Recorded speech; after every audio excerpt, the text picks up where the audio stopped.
हमारे 3 संवाददाता इस वक्त हमारे साथ जुड़ गए हैं। पंकज खेलकर हमारे संवाददाता इस वक्त अलीबाग से हमारे साथ है, दमन से हमारी संवाददाता गोपी घांगर है, वहीं मुंबई वर्ली सीलिंग से हमारी संवाददाता विद्या हमारे साथ जुड़ गई है। लेकिन पंकज, सबसे पहले आपका रुख करते हुए, क्योंकि माना जा रहा है कि निसर्ग तूफान का लैंडफॉल अलीबाग में होने वाला है, ऐसे में वहां पर किस तरह की तस्वीर आप समुद्र के नजदीक देख पा रहे हैं? क्या कुछ हलचल चल रही है वहां पर? लोगों को वार्न किया जा रहा है? क्या चल रहा है वहां पर? देखिए, फिलहाल मैं अलीबाग में हूं और अलीबाग के कोलीवाड़ा में हूं और यहां पर आप देख सकते हैं कि ये पीछे समुद्र की लहरें उफान मार रही है, लेकिन इसकी वजह जो है वो हाई टाइड है और साथ ही साथ हवा है। और जो हवा फिलहाल यहां पर महसूस हो रही है वो इतनी नहीं है और बारिश भी नहीं है, लेकिन मौसम विभाग की अगर माने तो इसी जगह पर चक्रवाती तूफान निसर्ग तकरीबन दोपहर 12 से 3 के बीच में आकर टकराव होने वाला है, यानी उसका लैंडफॉल इसी जगह पे होने वाला है।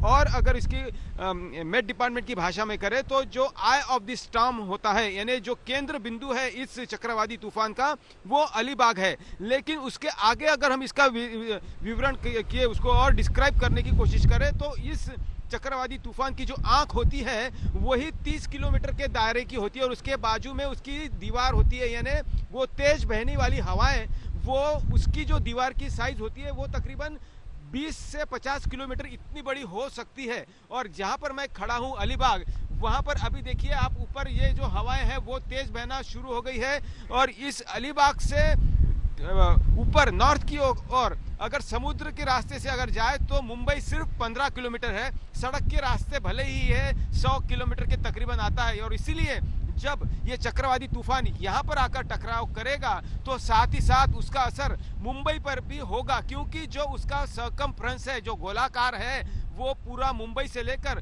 दूसरी तरफ यानी गोवा की तरफ जो रत्नागिरी है, यानी ये पूरा रायगढ़, रायगढ़ के बाद रत्नागिरी, तो ये जो पूरा इलाका तकरीबन 100 किलोमीटर का है उस पर ये असर करेगा। और ये पूरा गोलाकार आकार में जो हवाएं घूमती है, बहती है, और जो तेज हवाएं है वो फिर अपना नुकसान कर जाती है। और इसीलिए प्रशासन मुस्तैद है, प्रशासन तैयार है, लोगों को यहाँ से हटाया गया है।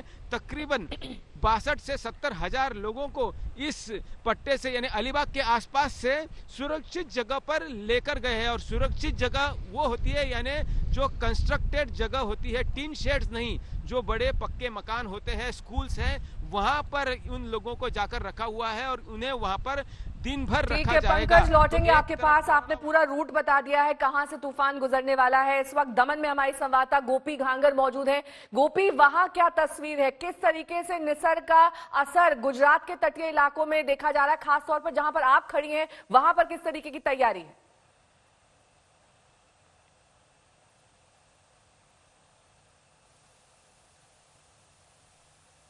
गोपी, आपको मेरी आवाज मिल रही है?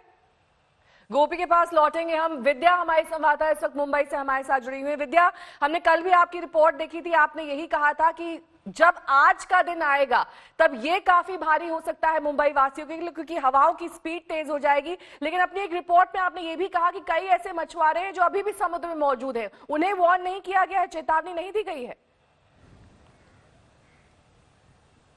जी देखिए, चेतावनी बहुत पहले ही दे दी गई थी, लेकिन मछुआरों को, अगर आपको याद हो, गिरिराज सिंह जो मंत्री हैं, उन्होंने एक आदेश पारित किया था जिसके तहत 15 दिन और मोहलत दी गई थी, क्योंकि लॉकडाउन की वजह से कई सारे जो मछुआरे हैं उन्हें बहुत ज़्यादा नुकसान हुआ है।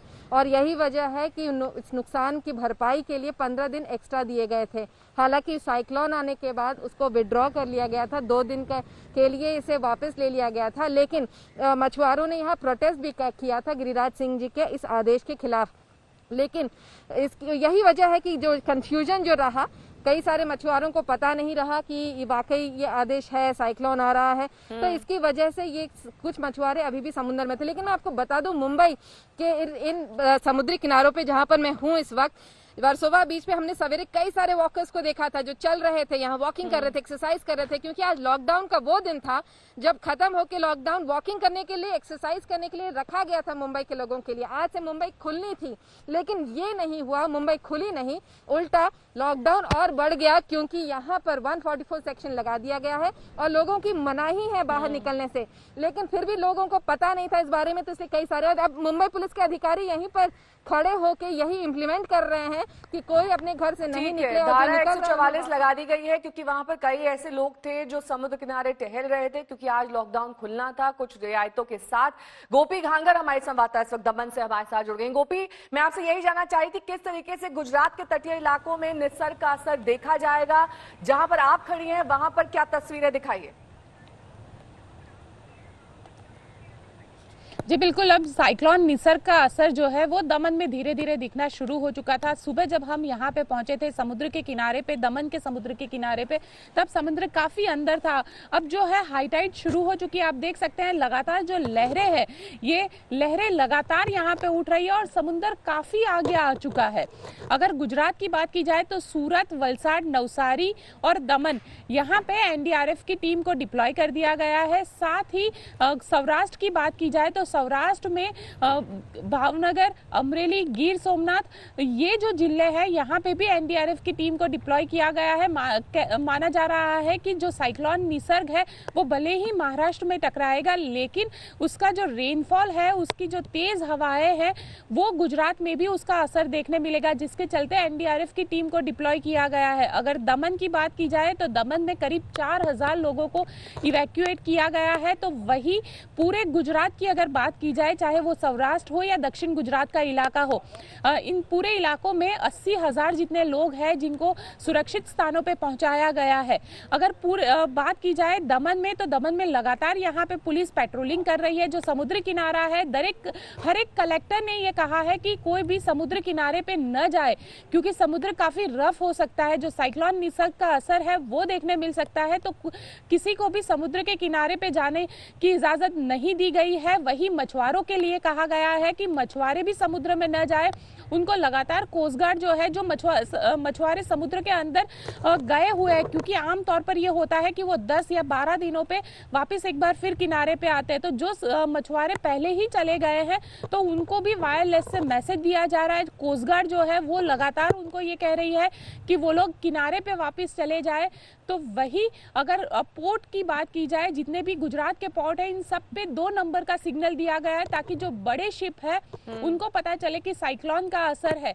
अगर वही बात की जाए बारिश की, तो गुजरात के अंदर करीब 29 ऐसे जिले थे जिसमें कल बारिश हुई, तेज बारिश हुई है, तेज हवाएं भी चली है। तो वही आज सुबह से दमन में हम लोग यहाँ पे मौजूद है, लगातार सुबह 7 बजे से बारिश हो रही है। हालांकि हल्की तेज बारिश हो रही है, पवन जो है वो थोड़े धीरे धीरे अब तेज होता जा रहा है, लेकिन समुद्र की जो लहरें हैं वो अब उठना शुरू हो चुकी है।